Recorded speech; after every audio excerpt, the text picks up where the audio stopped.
a German pointer, and my dad, when he was younger, in his life, he had had a German Shepherd that he had trained very well.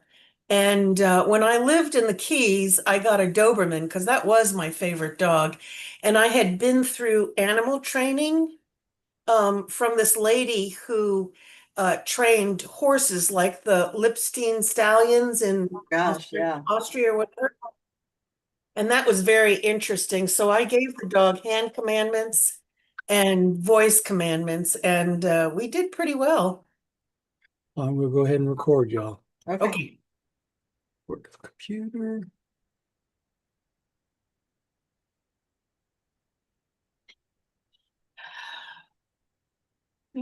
Okay, and we're live. All right. Hello, everyone. This is Dr. Roger Paul, and tonight we're going to continue our study in the Urantia book on paper 154. And I say this is part one. We might get all the way through this. It's a short paper tonight. So Okay. that's page 1717 of the original Urantia book, or 15401 in the rest. I don't know why I'm getting feedback, but I'm not going to worry about it. Okay. Let me change the slide here. Paper 154. I don't have this down far enough, do I? Oops. I messed up. I was trying to move this down so I could see it. Here we go. Paper 154, The Last Days at Capernaum. On the eventful Saturday night of April 30th, as Jesus was speaking words of comfort and courage to his downcast and bewildered disciples, the apostles. At Tiberias, a council was being held between Herod Antipas and a group of special commissioners representing the Jerusalem Sanhedrin.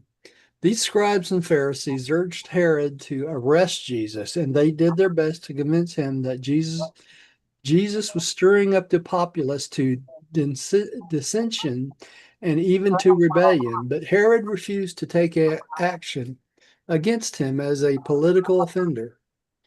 Herod's advisors had correctly reported the episode across the lake when the people sought to proclaim Jesus king and how he rejected the proposal. And I'm sorry, y'all, I'm getting feedback. I don't know where it's coming from, so I'm not going to worry about it. All Not right. too bad.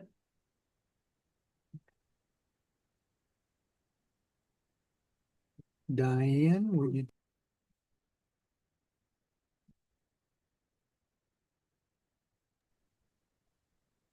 One of Herod's official family,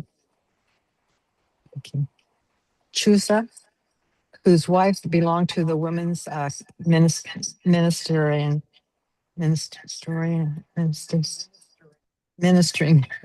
court, had informed him that Jesus did not propose to meddle with the affairs of earthly rule, that he was only concerned with the establishment of the spiritual brotherhood of his believers, which brotherhood he called the kingdom of heaven.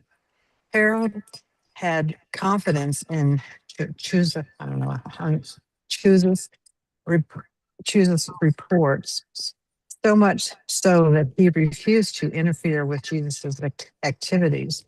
Herod was also influenced at this time in his attitude towards Jesus by his um, superstitious fear of John the Baptist. Herod was one of those apostate Jews who, while he believed nothing, feared everything. He had a bad conscience for having put John to death, and he did not want to become entangled in these entreaties against Jesus. He knew of many cases of sickness which had been apparently healed by Jesus, and he regarded him as either a prophet or a relatively harmless religious fanatic. So he didn't really want to get involved in this thing with Jesus because he had such a bad taste in his mouth from putting John the Baptist the death after the incident with his wife's daughter, right? All right, Pam, would you take the next one? When the Jews threatened to report to Caesar that he was shielding a traitorous subject, Herod ordered them out of his council chamber. Thus, matters rested for 1 week, during which time Jesus prepared his followers for the impending dispersion. Okay, so they made Herod mad, so he ordered them out, right? All right, Rodney, would you take the next one? Yes. 1. A week of council. From May 1st to May 7th, Jesus held intimate counsel with his followers at the Zebedee house. Only the tried and trusted disciples were admitted to these conferences. At this time, there were only about 100 disciples who had the moral courage to brave the opposition of the Pharisees and openly declare their adherence to Jesus. With this group, he held sessions morning, afternoon, and evening. Small companies of inquirers assembled each afternoon by the seaside, where some of the evangelists or apostles discoursed to them. These groups seldom numbered more than 50. So Jesus actually taught these believers morning, noon, and night for a while there. Gary, would you take the next one, please? Boy, I showed up just in time, didn't I? Just in the nick of time. This one, on Friday of this week, official action was taken by the rulers of the Capernaum.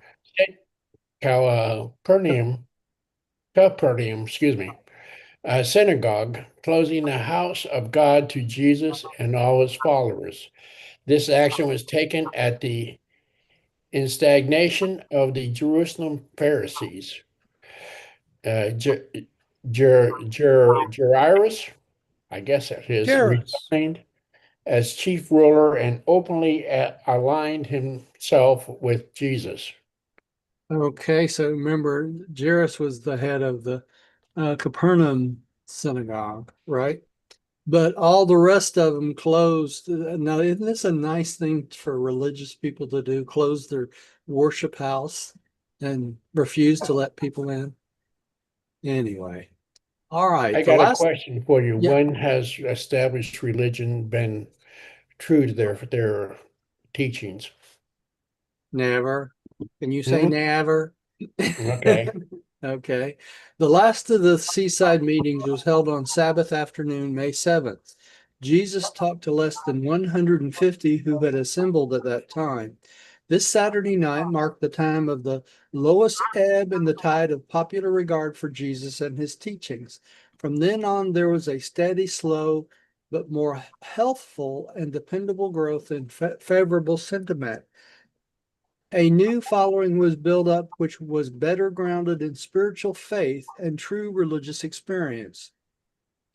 The more or less composite and compromising transition stage between the materialistic concepts of the kingdom held by the master's followers and those of the more idealistic and spiritual concepts taught by Jesus had now definitely ended.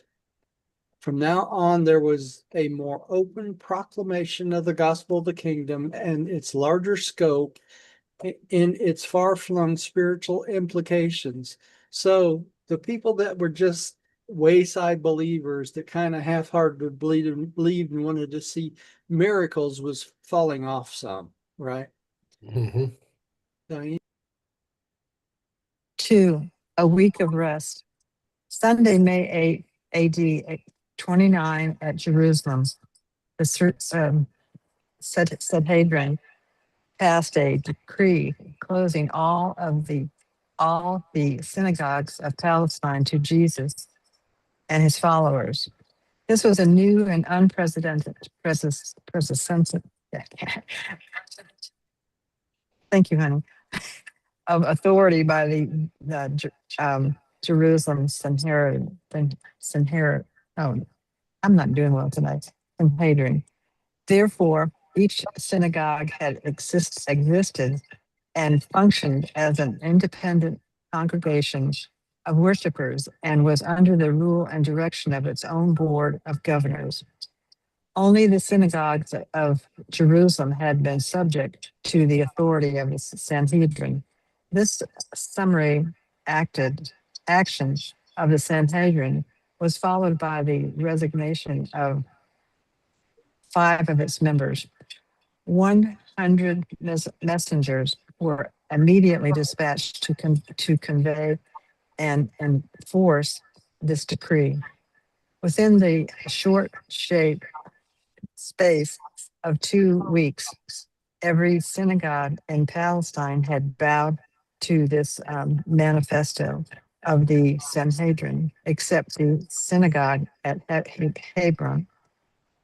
The rulers of the Hebron synagogue refused to acknowledge the right of the Sanhedrin to exercise such jurisdiction over their assemblies. This refusal to accede to the Jerusalem decree was based on on their contention of I can't even. You want to read for me? Auto autonomy, rather than on sympathy with Jesus's cause.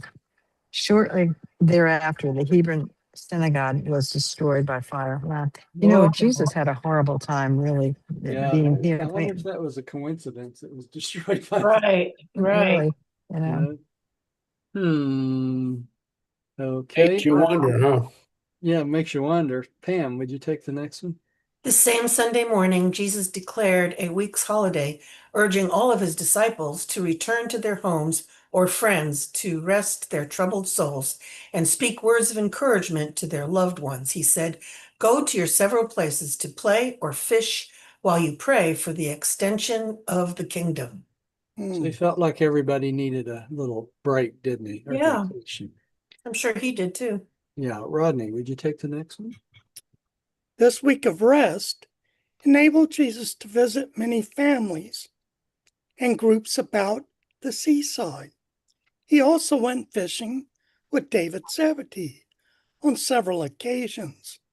And while he went about alone much of the time, there always lurked nearby 2 or 3 of David's most trusted messengers who had no uncertain orders from their chief respecting the safeguarding of Jesus. There was no public teaching of any sort during this week of rest. So the apostles didn't teach anything and Jesus didn't teach anything this week, did they? Mhm. It kind of shows you that he had a human body. Yeah. Gary, would you take the next one? Okay, this was the week that Nathaniel and James Zebedee suffered from more than a slight illness. For 3 days and nights, they were acutely affected with a painful digestive disturbance. On the third night, Jesus sent Salome. Salome, that's right, James' mother, to her rest while he ministered to his suffering apostles. Of course, Jesus could have instantly healed these 2 men, but that is not the method of either the Son or the Father in dealing with these commonplace difficulties and afflictions of the children of men on the evolutionary worlds of time and space. Never once throughout all of his eventful life in the flesh did Jesus engage in any sort of superhuman ministration to any member of his earth family or in behalf of any one of his immediate followers. Okay. Supernatural. Yeah, so they did nothing supernatural to make them better, did he? All Right. right. Universe difficulties must be met and planetary obstacles must be encountered as part of the experience training provided from the growth and development and the progressive perfection of the evolving souls of mortal creatures, and that includes us too, right? So exceptions are not made. The spiritualization of the human soul requires immediate experience with the educational Intimate. solving of a wide range of real universe problems. The animal nature and the lower forms of will creatures do not progress favorably in environmental ease. Problematic situations coupled with exertion stimuli conspire to produce those activities of mind, soul, and spirit which contribute mightily to the achievement of worthy goals. Lost my place there. Mortal. Of mortal progression into the attainment of higher levels of spirit destiny. So I guess we don't sit around drinking mint juleps and sitting on the front porch, do we? Sometimes. Mm-mm. Not much. No, I prefer beer anyway. Okay, Diane, would you take the next one? 3. The Second Tiberius Conference. On May 16th, the second conference at Tiberias between the authorities at Jerusalem and Herod Antipas was convened. Both the religious and the political leaders from Jerusalem were in attendance. The Jewish leaders were able to report to Herod that practically all the synagogues in both Galilee and Judea were closed to Jesus' teachings. That was horrible. A new effort was made to have Herod place Jesus under arrest, but he refused to do their bidding. On May 18th, however, Herod did agree to the plan for permitting the Sanhedrin authorities to seize Jesus and carry him to Jerusalem to be tried on religious charges, provided the Roman ruler of Judea concurred in such an arrangement. Meanwhile, Jesus's enemies were industriously spreading the rumor throughout Galilee that Herod had become hostile to Jesus and that he meant to exterminate all who believed in his teachings. And that was just horrible. Can you imagine like exterminate all the believers? Yeah, I mean that was. Yeah, so they were just going to kill them all off. Fear tactics. Yeah, Yeah, exactly. It's horrible. Not good. Pam, would you take the next one? On Saturday night, May 21st, word reached Tiberius that the civil authorities at Jerusalem had no objection to the agreement between Herod and the Pharisees that Jesus be seized and carried to Jerusalem for trial before the Sanhedrin on charges of flouting the sacred laws of the Jewish nation. Accordingly, just before midnight of this day, Herod signed the decree which authorized the officers of the Sanhedrin to seize Jesus within Herod's domains and forcibly to carry him to Jerusalem for trial. Strong pressure from many sides who brought to bear upon Herod before he consented to grant this permission, and he well knew that Jesus could not expect a fair trial before his bitter enemies at Jerusalem. Now, y'all keep in mind, this was about a year before he actually was crucified, right? Okay, so they went on with their teaching for almost a whole year.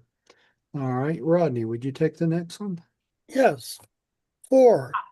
Saturday night in Capernaum. On this same Saturday night in Capernaum, a group of 50 leading citizens met at the synagogue to discuss the momentous question, what shall we do with Jesus?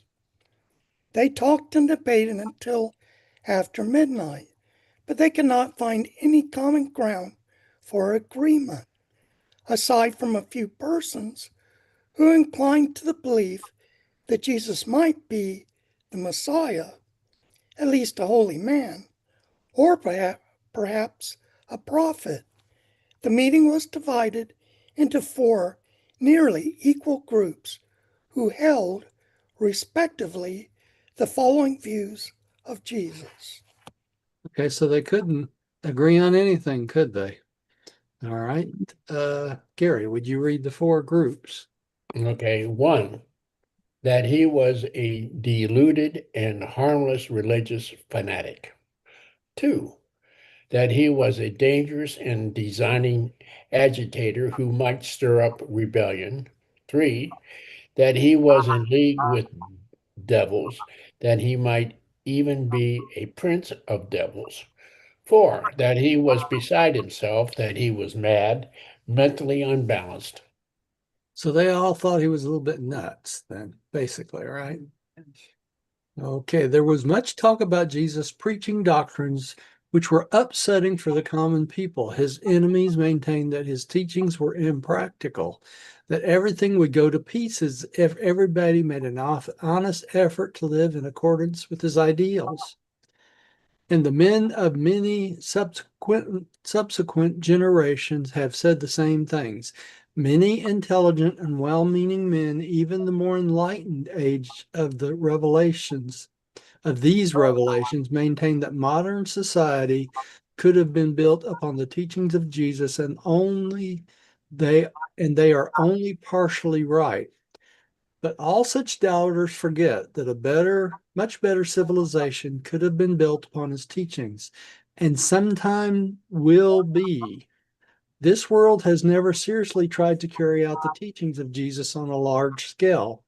Notwithstanding that, half-hearted attempts have often been made to follow the doctrines of so-called Christianity.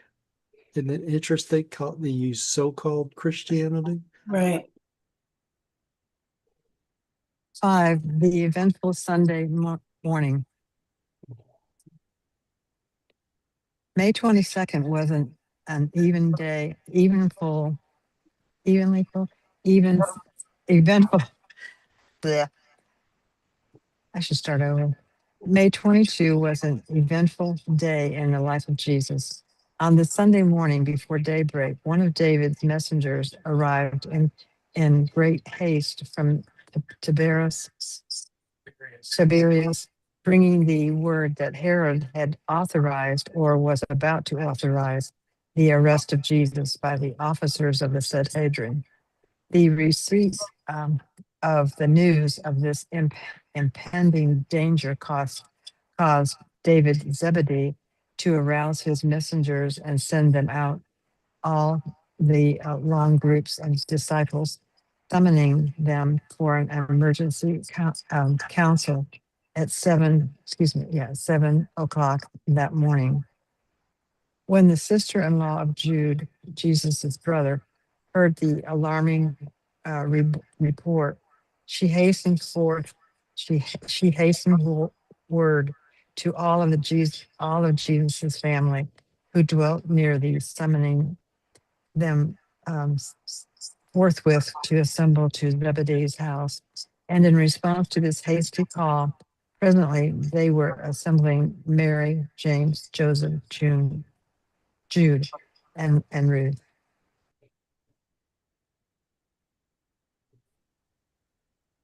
You're muted, Roger. Well, I said I was going to hand out $100 bills when we were done tonight. I'm I joking. heard that. I had my fingers crossed. I said they were wasting their time because Jesus had to leave really quickly. They didn't get a talk time. All right. Pam, would you take the next one? At this early morning meeting, Jesus imparted his farewell instructions to the assembled disciples. That is, he bade them farewell for the time being, knowing well that he would soon be dispersed from Capernaum. Oh, that they would soon be dispersed from Capernaum. He directed them all to seek God for guidance and to carry on the work of the kingdom regardless of the consequences. The evangelists were to labor as they saw fit until such time as they might be called. He selected 12 of the evangelists to accompany him. The 12 apostles he directed to remain with him no matter what happened. The 12 women he instructed to remain at Zebedee's house and at Peter's house until he should send for them. Okay, because he realized the danger that they were all in, right? Yeah. Rodney. Jesus consented to David Zebedee's continuing his countrywide messenger service.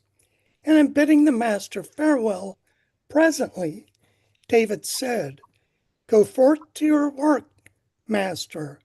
Don't let the bigots catch you, and never doubt that the messengers will follow after you. My men will never lose contact with you, and through them you shall know of the kingdom in other parts, and by them we will all know about you. Nothing that might happen to me will interfere with this service, for I have appointed first and second leaders, even a third. I am neither a teacher nor a preacher, but it is in my heart to do this, and none can stop me." Boy, he was faithful, wasn't he? Yeah, it was. All right. Gary. About 7:30 this morning, Jesus began his parting address to almost 100 followers who had crowded indoors to hear him. This was a solemn occasion for all present, but Jesus seemed unusually cheerful. He was once more like his normal self. The seriousness of weeks had gone, and he inspired all of them with his words of faith, hope, and courage. So he appeared to him like nothing was going on, didn't he? Mhm. Boy, tell you what, that's small. Hang on, y'all. I Let can me, read it. let me see if I can get down here to my other 16. I got it down here. Yeah, I'm fine. 6. Jesus' family arrives. It was about 8 o'clock on this Sunday morning when 5 members of Jesus' earth family arrived on the scene in response to the urgent summons of Jude's sister-in-law.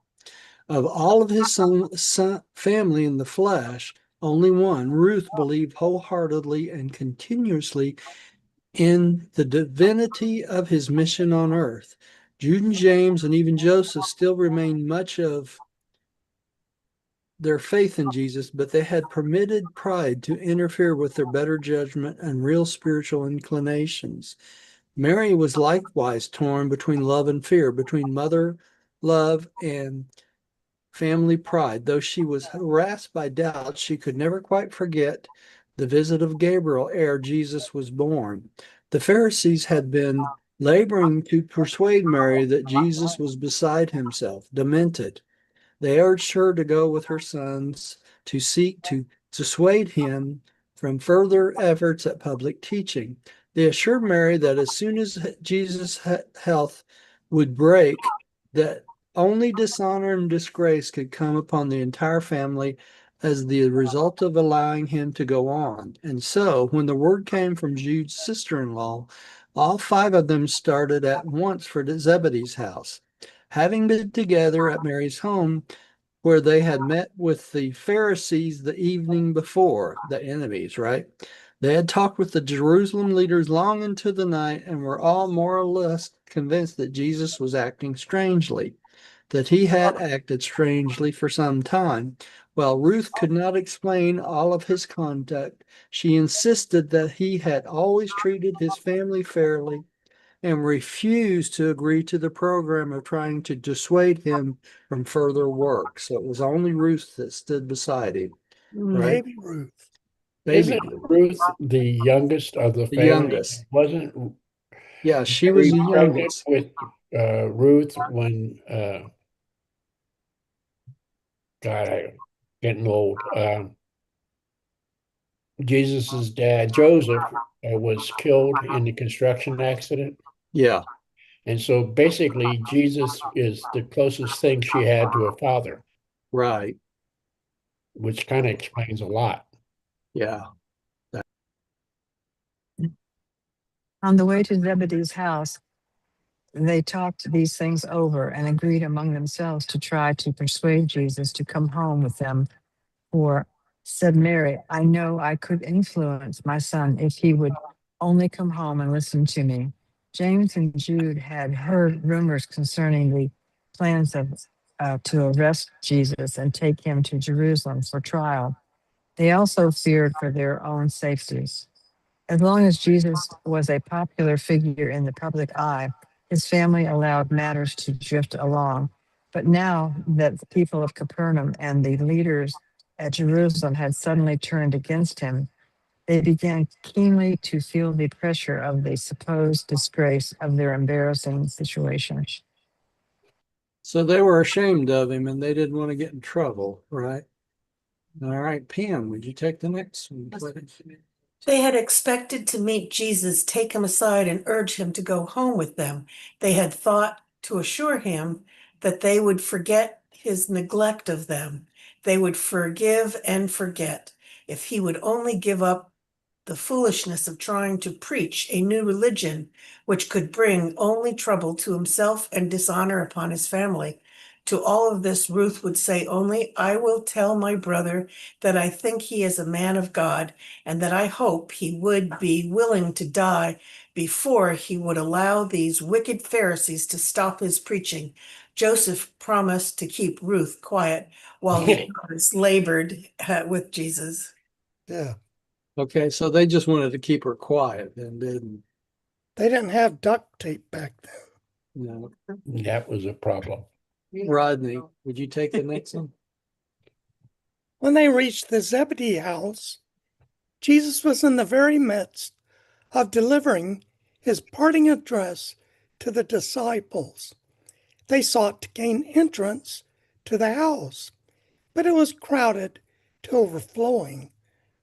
Finally, they established themselves on the back porch and had word passed in to Jesus from person to person, so that it finally was whispered to him by Simon Peter, who interrupted his talking for the purpose, and who said, Behold, your mother and your brothers are outside, and they are very, very anxious to speak with you.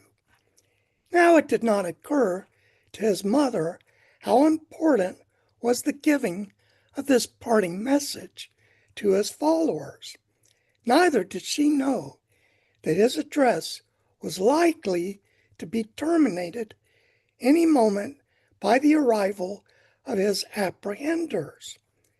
She really thought, after so long an apparent estrangement, in view of the fact that she and his brothers had shown the grace actually to come to him, that Jesus would cease speaking and come to them the moment he received word that they were waiting. Boy, was she wrong, wasn't she? Yeah. She All didn't right. understand. She didn't understand. Gary. It was just another of those instances in which his earth family could not comprehend that he must be about his father's business. And so Mary and his brothers were deeply hurt when, notwithstanding that he paused in his speaking to receive the message, instead of his rushing out to greet them, they heard his musical voice speak the increasing with increasing volume. Say to my mother and my brothers that they should have no fear for me. The Father who sent me into the world will not forsake me, neither shall any harm come upon my family. Bid them be bid them be of good cheer and put their trust in the Father of the kingdom. But after all, who is my mother and who are my brothers? And stretching forth his hands toward all of his disciples assembled in the room, he said, I have no mother, I have no brothers.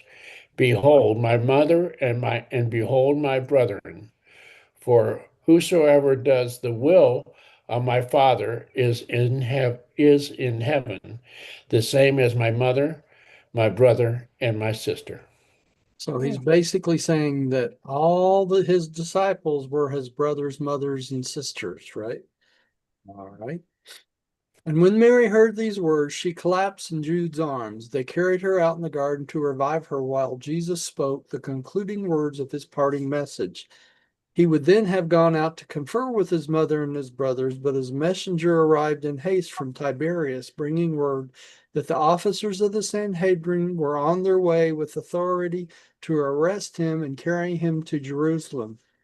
Andrew received this message and interrupted Jesus and told it to him.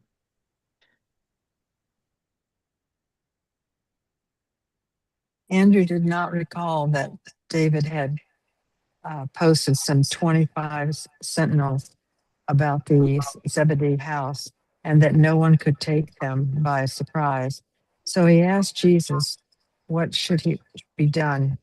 The master stood there in silence while his mother, having heard the words, I have no mother, was recovering from the shock in the garden. It was at just this time that a woman in the room stood up and exclaimed, Blessed is the womb that bore you, and blessed are the breasts that nursed you. Jesus turned aside a moment from his conversation with Andrew to answer this woman by saying, No, rather is the one blessed who hears the word of God and dares to obey it. Hmm. You're muted. The fact that she had him as a human being was incidental, was not important, right? All right. Pam, would you take the next one? Mary and Jesus' brothers thought that Jesus did not understand them, that he had lost interest in them, little realizing that it was they who failed to understand Jesus. Jesus fully understood how difficult it is for men to break with their past.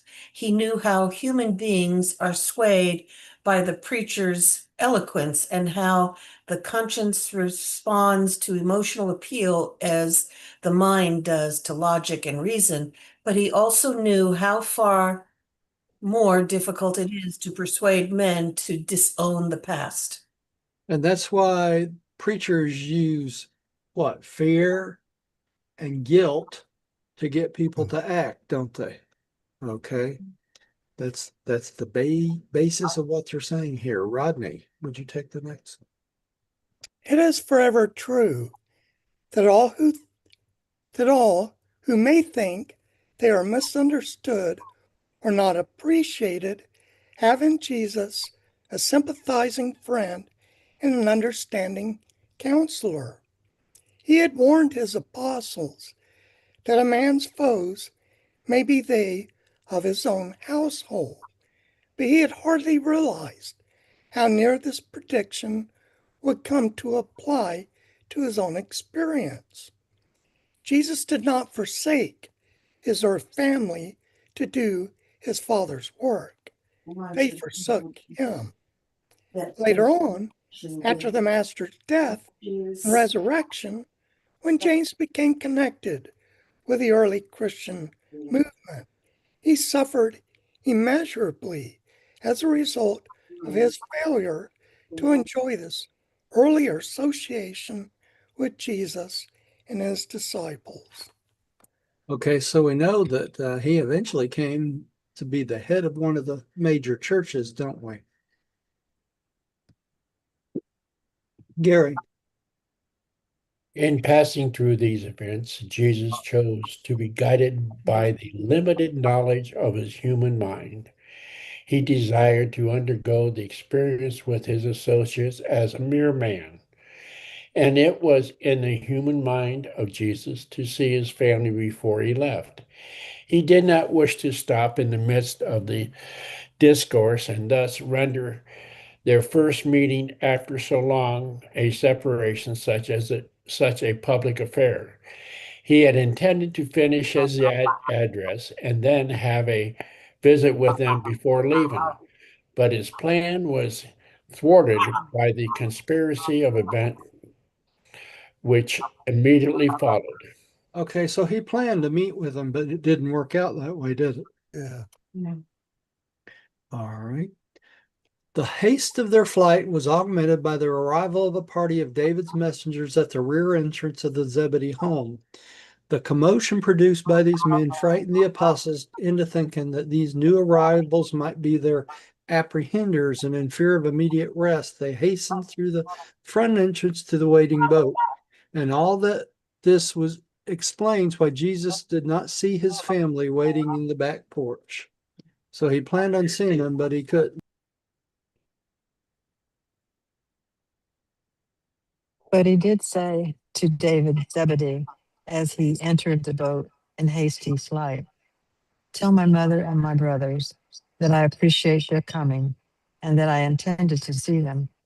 Admonish them to find no offense in me, but rather to seek for a knowledge of the will of God and for grace and courage to do that will." Wow. So he kept on his first commitment, right? And that was to God. That's for sure. Yeah. Pam, would you take the next? 7, the hasty flight. And so it was on this Sunday morning, the 22nd of May, the year AD 29, that Jesus with his 12 apostles and the 12 evangelists engaged in this hasty flight from the Sanhedrin officers who were on their way to Bethsaida with authority from Herod Antipas to arrest him and take him to Jerusalem for trial on charges of blasphemy and other violations of the sacred laws of the Jews. It was almost 8:30 this beautiful morning when this company of 25 manned by oars and pulled for the eastern shore of the Sea of Galilee. Okay, so there are about 25 of them rowing back towards the eastern shore, right? Rodney, would you take the next one? Yeah. And once they vacated Galilee, I don't think Jesus taught in Galilee again. I don't think he did the rest of his life. I So, think he skirted around it. yeah. Following the master's boat was another and smaller craft containing 6 of David's messengers who had instructions to maintain contact with Jesus and his associates and to see that information of their whereabouts and safety was regularly transmitted to the home of Zebedee in Bethsaida, which had served as headquarters for the work of the kingdom for some time. But Jesus was never again to make his home at the house of Zebedee. From now on, throughout the remainder of his earth life, the Master truly had nowhere to lay his head. No more did he have even the semblance of a settled abode. So that's where that came from, right? He was always on the run from there on out. Gary, would you take the next one? They rowed over to near the village of Cursia, Caressa. Caressa, okay. Put their boat in the custody of friends and began the wanderings of this eventful last year of the master's life on earth. For a time, they remained in the domains of Philip, going from Kershea, Caressa.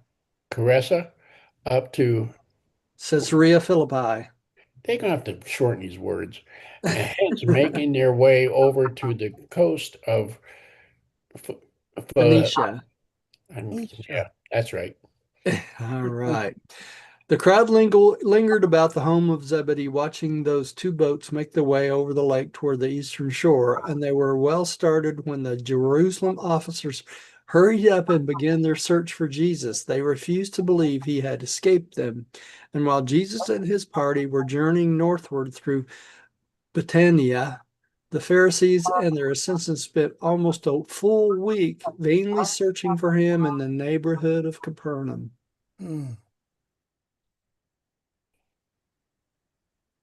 He skunked them. Jesus' family returned to their home in Capernaum and spent almost a week in talking, debating, and praying. They were filled with confusion and consternation. They enjoyed no peace of mind until Thursday afternoon when Ruth returned from a visit to the Zebedee house where she learned from David that her father and brother was safe and in good health, and making his way towards the Phoenician coast. She All started right. So, dating David. yeah, yeah, she did. She ended up marrying him eventually, right? All right. All right. Next time we're going to talk about fleeing through northern Galilee. We got all the way through that paper tonight, y'all. Do you believe that? Wow. Miracles never In cease. plenty of time. Yep, plenty of time. Yeah, 15 minutes. Okay, who's up for reading, Pam? I believe you are. Oh, I am. All right. Prayer of acceptance. I believe that God is my paradise Father and that only by faith am I saved. No sacrifice is necessary. By the same faith, I became a child of God and know that all men and women are my brothers and sisters. We know the Son of God, the sovereign of our universe of Nebadon, as Christ Michael Jesus of Nazareth. By allowing the will of God to become my will, I will someday stand in the presence of the paradise Father. In the name of Christ Michael, Jesus of Nazareth. Amen Amen. and amen. Thank y'all for coming, and we'll take up the next chapter next time. I like his teachings on the Phoenician coast. Yeah, I do too. It's good chapters, aren't they? Well, Yeah. we're moving right along too. It seems like yesterday we were just on paper 119, doesn't it, y'all? Hmm. Goes fast. All right, y'all. We will plan on meeting Thursday, and I will see everybody Thursday. Thanks everyone at home for watching us, and don't forget to like us, share us, join us, whatever. All right, all the above on all the platforms. All right, y'all. Y'all have a good one, Thank you, and Roger. you're Thank you so welcome. Yeah, much. thanks, Roger. We will see everybody next time.